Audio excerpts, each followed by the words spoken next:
So just to introduce myself again, I'm Anna Volkmer. I'm a speech and language therapist. I work at South London and the Maudsley, and it's perhaps quite timely that I'm talking now. We've had a few questions about speech and language therapy, a few comments, and maybe this is just the right moment for me to come in.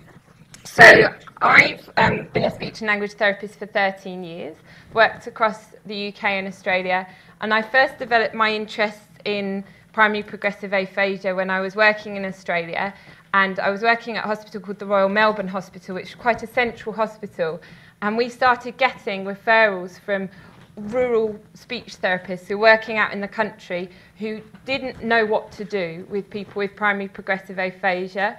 They were really uncomfortable, unconfident, and didn't know what to do. So they were referring these people to us, and I kind of thought, well, as speech therapists, we're not really doing anything really that we don't do with any of our other patient groups. And I wanted to start making speech therapists feel more comfortable and confident in this area. And so I moved on from there back to the UK.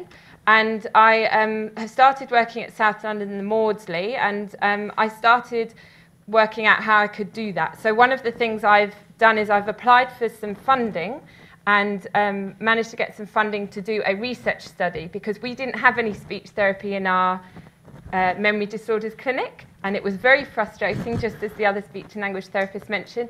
We wanted to get in there. The NH Trust was saying, well, you know, how can you make yourselves pay for yourself? So I worked out that if I could get some funding from a third sector, from a charity, that it might be a good way to do a bit of research, but also a good way to show how many people are out there who could benefit from our services and demonstrate perhaps that we can pay for ourselves.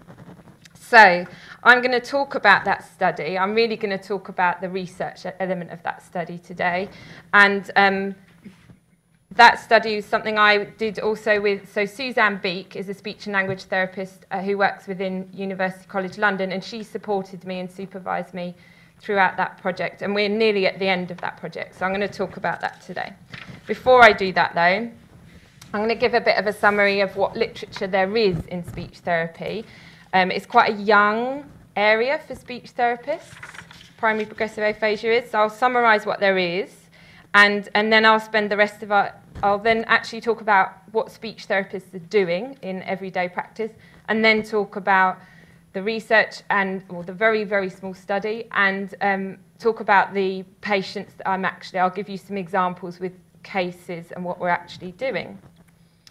So just to start, I'm from North London. I shouldn't really use this photo because I'm born a Spurs fan, but this is an Arsenal player, Danny Welbeck, and he's doing drills, and that's a kind of metaphor for the type of speech therapy that is often, or most often, talked about in the speech therapy literature. And it's basically, by drills, I mean things you do every day. So like in football, you do an exercise repetitively, over and over again, every day, quite intensively. And a lot of the literature in speech therapy was suggesting that drilling, so what we call naming tasks, was some of the most useful work we could do.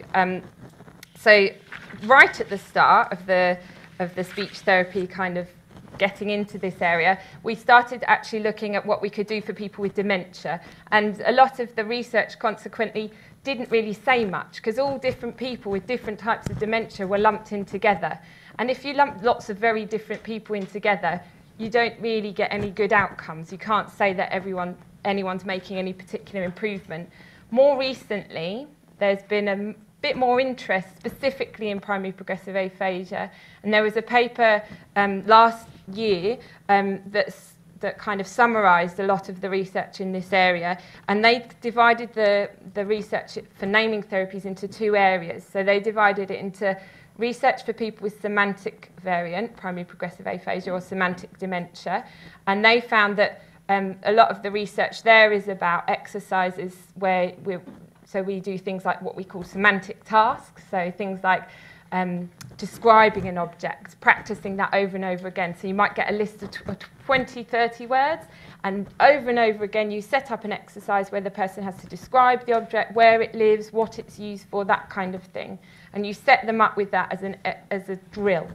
The other thing that they found was for phonological therapies were quite useful for people with non-fluent agrammatic variant primary progressive aphasia. There was some evidence in the literature that doing tasks like, so again with words, identifying the first and last sound of the word, or for example rhyming, making lists of rhyming words, or segmenting up words up into syllables. So really relearning and maintaining, hopefully, some of the word forms that we've already started talking about with Dr. Clark. However, what I found clinically, and what people have started reporting, is that when people have to do these drills, it's very frustrating, it's boring, and not a lot of people want to do it, really, in real life. So, carer training. That's the other side of therapy. So I guess there is a lot more attention being paid to carer training, and in the literature. There was a study that came out of UCL recently that was actually in the Daily Mail. So Jill Livingston, she's been doing some research with something called the START programme, and that they've actually shown that by doing carer training, they can reduce feelings of burden and improve mood scores for carers, partners, families. But this is for all people. This is a very more general package for people with dementia.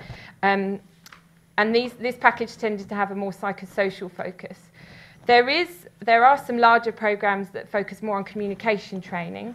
So something called the FOCUS program was developed, first of all, for nursing staff, and then has been tailored for carers. And this is essentially a program where someone like me stands at the front of a room and tells people about good communication, tells people strategies, and tells them what to do. So it's quite didactic. And that's had some success as well. The success has been fairly limited, and what the literature now telling us actually, and those particular researchers are suggesting that perhaps intervention that's a bit more individualised would be useful too, and might have a bigger impact for people. So, moving on to primary progressive aphasia, I wanted to have a look, and I wanted to just talk about the conversation training, the carer training that's gone on in primary progressive aphasia. And the short answer to this question is not much at all, really. There's a couple of examples in the literature, really case studies, where researchers or authors have described a case and described how they've sat down with the person with primary progressive aphasia and their partner and done what I would describe as conversation trainings. One of the cases used a more formal approach and the other a bit more informal, but essentially they've videoed the couple, showed them the video, or done some role play with the speech therapist, and then the couple have had a go at that and integrated individualized strategies into their conversation. And they've actually shown in those two case studies, they found that that there were some improvements. I haven't explained my picture, sorry. I'll come back to that. Let me explain the picture. I chose this picture. So this is Zoe Smith. She's from Great Britain, and she won for Great Britain in the Commonwealth Games last year. And I chose this image of her struggling under a very large weight because I felt that it kind of represents what carers are often doing and what people with primary progressive aphasia are doing, struggling under a conversation. But what tends to happen is that the carers kind of struggle to carry the whole conversation. It's no longer, we all say it takes two to tango. And in conversation, normally there's two people. But often when there's someone with primary progressive aphasia, the carer, the family member, the husband, the wife, the son, the daughter, the person who doesn't have primary progressive aphasia often tries to carry the whole conversation on their own. And what we found is, looking at people with primary progressive aphasia, there was another study done last year that looked at the amount of support carers receive in their day-to-day care of their loved ones, and actually people with primary progressive aphasia, the carers of, receive some of the least support in their day-to-day care compared to all other variants of dementia. So they really are struggling under this burden. And going back to those case studies I mentioned, what the case studies found was that one good example was that the wife of the husband who had primary progressive aphasia, having done the training, she realised what she thought was selfishness was actually the disease process, and that allowed her to cope better with the burden of care, for example. The other example talked about having strategies that the wife could support her husband with as well, and they then found that the wife could continue taking her husband out into social settings for longer, so they were independent as a family for longer with that support. So those are the case studies. And some of you who may have been here last year may have also heard Jackie Kindell speak. She's another speech and language therapist who's really been looking at the narrative therapies for families and how this could help. And she's started advocating as well that actually speech and language therapists really need to think about this kind of therapy a lot more. Okay?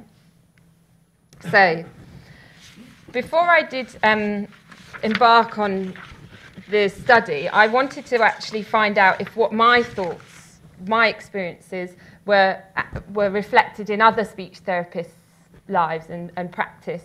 So I did a survey of speech therapists. I did quite a small survey just across London and the South, and I found that 60% of speech and language therapists do actually use conversation-based therapy with people with primary progressive aphasia. And I think that's fairly significant, considering that there's not actually very much evidence base for that. Compared to naming therapies, there's lots more evidence. So lots of us clinicians were doing therapy that didn't have big evidence base. Mind you, conversation-based therapies have a massive evidence base for speech therapists who work with stroke-related aphasia or brain injury-related communication difficulties. So we're obviously got a lot of experience as a profession of doing this kind of work successfully. So I also wanted to know how many sessions people had available. This comes back to the question, the comment earlier about the lack of speech therapy. So realistically, if we're going to offer this service, how much do people have to give to people? So how much time do speech therapists have to do these types of interventions? And I found that probably the majority of people had about 3 sessions, let's say.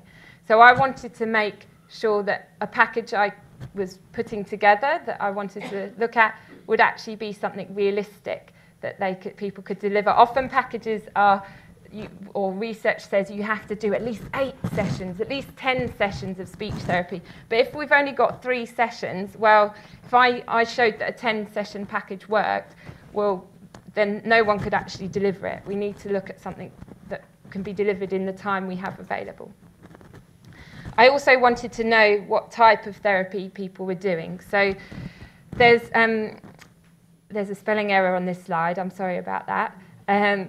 But what I found was that a lot of people were using the interventions I described earlier that had been developed for people with post-stroke aphasia and post-brain injury aphasia. They were also using a lot of informal things. And the things they were using fell broadly into these 3 categories, and I'll explain these categories. So when I say external and explicit therapy, that means that an explicit therapy is something where you signpost it. You say, right, today we're going to work on conversation, and conversation is this, A, B, and C. And here we go, right, we're doing a conversation, and look, there you did that, and look, there you did that, and why don't you try that? So that's explicit and external. Everything's being done. We're all it's all out on the table. We're talking about it and labelling it. Something more internal, okay, and explicit might be, okay, yeah, we're going to work on conversation, and this is what conversation is. Now have a go at conversation. I won't interrupt you. And at the end, you might discuss what went well about that conversation, okay? Do you see the difference? So you're not interrupting people. And then the third type of interventions are something more internal and implicit, which a lot of clinicians do. And that's where you don't label it at all. What you do is you kind of model good conversation, and you hope that the people are watching you, that the carers are watching you and picking up on your cues. And so you do it quite implicitly. So what I found, just to summarise the pie chart for you, is that the majority of therapists were using external explicit therapies, so things that were labelled were on the table. We were being very, very open about what we were trying to do, and that really guided me in what package I wanted to look at. Okay, so I'm going to talk next about the study I did. I was inspired, I guess, to apply for funding to do some research examining the effectiveness of these type of interventions. People often would say to me, well, we can't fund speech therapy services because there's no evidence for it. So I wanted to add to the pool as well, and hopefully help speech therapists as well as people with primary progressive aphasia. So I had a question, and that was whether a conversation-based therapy could improve conversation for people with primary progressive aphasia and their family members. So in terms of the conversation itself, in terms of how people felt about it, how confident they were about conversation, in terms of self-efficacy, and I guess self-efficacy is a little bit like confidence. So self-efficacy means the idea that you can live independently and do these things independently and confidently on your own, and well-being, general well-being. So how do people feel if they have, could a conversation-based therapy make people feel better about life, better about things? So I applied for some charitable funding through Guy's and St Thomas's Charity, and I was successful in getting that money. And so the study, I'm nearly finished actually, we're in the 11th month of 12 months, and it's based in the neuropsychiatry clinic, outpatient clinic at Guy's and St Thomas's Hospital, but that's part of South London, the Maudsley NHS Trust. So let me talk a bit about what that study looks like so you know what we're doing. So basically, I asked the professors, the psychiatrists in that service to refer patients to me who had primary progressive aphasia, and then I invited those people to be assessed by me. So we did 2 pre-intervention assessments. So routine language assessment plus some outcome measures, trying to capture things about confidence and self-efficacy and conversation itself. And then I was offering them 4 sessions of therapy, and I'll describe that therapy in a minute. And then I was measuring again afterwards, wanting to know how people's confidence was after they'd received the therapy. So it's quite a brief kind of, not over a long period, quite a brief period. But and the other thing, well, that I found is over the 12 months, I was referred a lot of people who didn't have primary progressive aphasia from within the memory clinic as well. And but I was referred 4 couples who were quite keen to be involved with the programme. And of those couples, 2 of them finished the whole programme.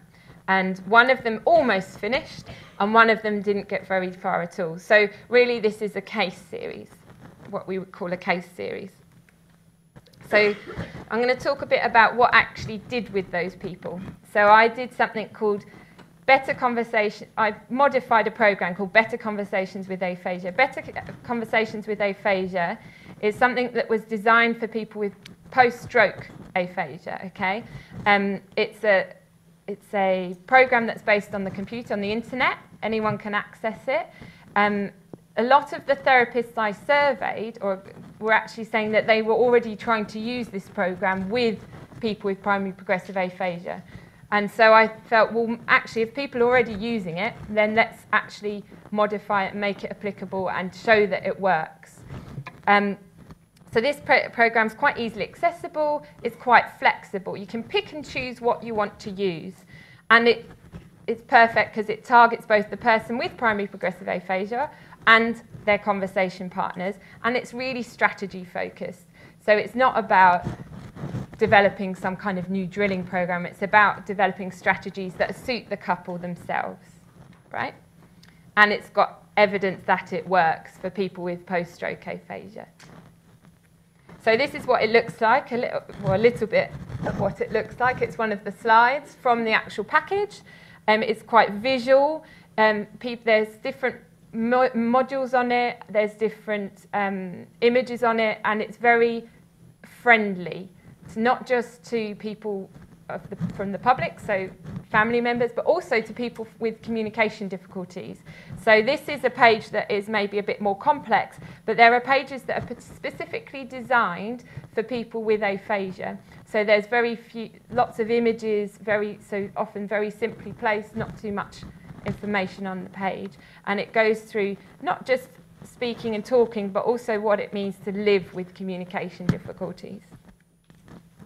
This is a slight modification. This is kind of a summary of what I did, the modification of what I did with that program. I've turned it into 4 sessions. I've tried to really narrow it down. So the first session focuses on making a video of the person and with primary progressive aphasia with their conversation partners, their husbands, wives, whoever, their sons or daughter. So I video them for about 5 or 10 minutes. I leave the room, leave them on their own with an iPad and go outside and loiter in the corridor while they try and have a conversation, which is a bit difficult to do in hospital, in an office. And then we look at that video. Before we look at that video, I also explain conversation in the way that speech therapists think about it, in one of the ways. So I actually talk about conversation. We really break it down into how turn-taking happens. We look at how one person might start a topic, whether those topics get finished. I talk about conversation breakdown, so when things go wrong, and they always go wrong. No one has a perfect conversation. I've made lots of word errors today. I've had lots of disfluencies, and it goes wrong for everyone. But how does that work? How is that repaired? What happens? And how does the balance of conversation work? And what roles do we take on in conversation? We talk about all of that, and we look at the video and we reflect what's going on in the video. And then in the second session, we start talking about what we think went well, what we think didn't go well, and perhaps actually start thinking about what we could use more of. So which of the good things could we do more of, and what could we change? I might make suggestions, and we set goals. And in the third session, we start doing some role play, which might seem a bit strange, and often is, but it works quite well. So people get to test out new ideas, new strategies together. We might make some more videos.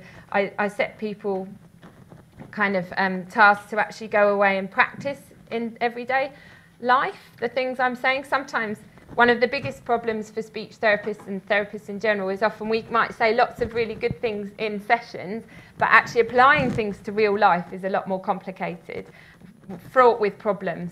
And that can be anything from the dog to the telly to kids coming in. So lots of things can go wrong in real life. So we problem solve things, practice things at home, and then the final session was about problem solving and future planning. So what I'm going to do is I'm going to talk a little bit about what that actually looks like. I guess what I've described is all very well, but to make it a bit more real, I wanted to give you 2 examples of the couples who participated in the therapy. So one of the first couples was Mr. and Mrs. P. The pink represents the person with primary progressive aphasia. So Mrs. P presented with the non-fluent agrammatic variant of primary progressive aphasia. And we made a video of them having a conversation. And I stood out in the corridor and very patiently, and I came back in, and they said the video was kind of a real example of their conversation, but it was a bit weird because it was in a hospital office, but that was okay, they felt. And when we looked at the video, we found that her husband, Mr. P, was doing almost all of the talking. He just talked without ever giving her a break. There was a couple of moments where he'd pause for like a millisecond, and then he'd get going again. And she just didn't have a chance to get a word in edgeways. The other thing he was doing was testing her, using testing questions. So he'd ask her a question that he knew the answer to, that he knew she knew the answer to, but she just kind of asked it anyway. So, I'm sure we all do it, but it was happening quite often. So in 5-10 minutes, it was happening quite a lot. And if she didn't answer it, he'd ask her again. So, for example, it might be something like, oh, who visited us this morning then, Mrs. P? Who was it? Who visited us? Who was it? Who was it? And just going over and over those questions. And we also found on the video was that she wasn't getting, not only was she not getting a chance to get a word in edgeways, she really wasn't even trying. Oh. Yeah. Do carry on. Yeah, okay. So, nice interruption, wake everyone up. I'll keep going then. So, Mrs. P, she wasn't even trying. She just sat there and let her husband talk at her. So when we looked at the video together, we decided, or they decided really, that Mrs. P wanted to speak more. She wanted to have the words to speak more. So we set a goal that she would speak more and that we'd give her the conversation tools to do that. So that meant we'd practice questions. We'd write some scripts for her to get a word in edgeways, and we would rehearse those. And we also talked to Mr. P about taking more of a backseat, about not talking so much, and about maybe leaving some gaps. And actually, one of the most significant things was he didn't realise how many testing questions he was using until he looked at the video. So, and he, you know, I think professionals often know that people use testing questions, and we might tell them, but actually, until you see yourself, it's hard to believe what people are telling you. So that was very useful. So he wanted to use less testing questions, and he did that quite easily. And after the therapy, Mrs. P, actually, her first comment was, "I really feel I can have a go now," which was really fantastic. And Mr. P he stated that he made us think and rethink the way we communicate. This couple were both in their 60s. Mr. P worked as a pastor, and he said to me that communication was his forte and listening was his forte. But actually, but when we went over it, he was so surprised by that, and he really found it really useful to rethink what he was doing. So this is the second example. This is Mr. and Mrs. B. And Mrs. B had a logopenic variant of primary progressive aphasia. And these couple were also both in their 60s. This couple were both retired. And we did a video of this couple. And they found it very uncomfortable, actually. They said to me, this was a couple who said to me at the end of therapy, "Oh, it would have been better if you'd come to our house to do it," I think, which was a really useful feedback and hadn't been something we'd been able to do. But they still did, they went through and they did the video for us. And we found that Mr. P, again, sorry, Mr. B, I should say, he again, he didn't do so much talking, but what he did do is he corrected his wife. So when his wife made a word error, he'd say, "No, no, no," and he'd give her the correct form. And he'd give it over and over again until she said it correctly back to him. And if he asked her a question and she didn't answer, he didn't so much use testing questions, but if he asked her a question and it wasn't the exact correct answer, he'd keep asking the question until she got the exact right answer. And this gentleman he'd been in a kind of, he'd been a researcher himself and in a teaching role. So I guess in a way, he was taking on a bit of a teaching role in that conversation, we felt, together. The other thing we found was that Mrs. B, when she made a word error and when she got stuck, she just got stuck. And that was it. She couldn't move on. She didn't know what to do next. But there had been a couple of occasions where she'd used gesture quite successfully. So when we were looking at the video, she was quite surprised how effective her gesture had been. So the first goal we made, or she made immediately, was, "I'm going to use more gesture." And she really endeavoured to do that. And she even non-meaningful gesture. She started waving her arms around lots more, and it was really helpful.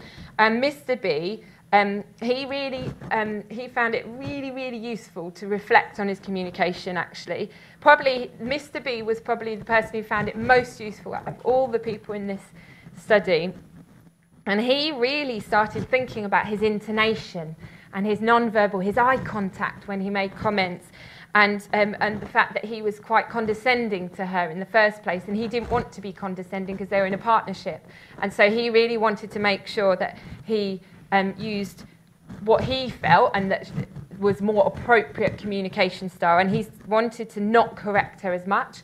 And if he knew the meaning, he made himself a goal to just let the conversation flow.